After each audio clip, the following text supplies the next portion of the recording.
Mwenga. Nani? Salamu alaykum. Vipi Mwenga anampata?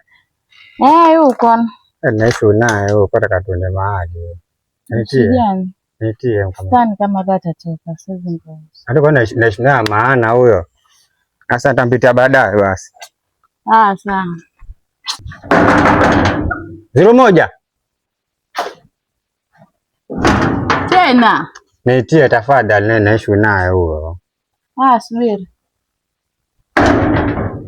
Baby. 01 basi linjishamba kweli. Vipi mwanangu, sijua leo ni ile siku leo mwata mchao tena.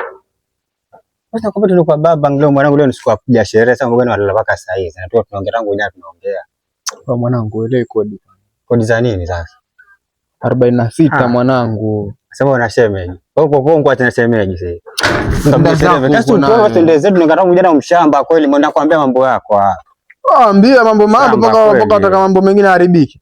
Wewe si mtu mzima wewe, uelewe. Mbona sherehe mambo gani? Sitaki sherehe mimi. Pumbavu tu. Mtu anguja ameona viatu kabisa, badala ajiongeze, mtu mkubwa, mtu mzima. Jifanya alielewi.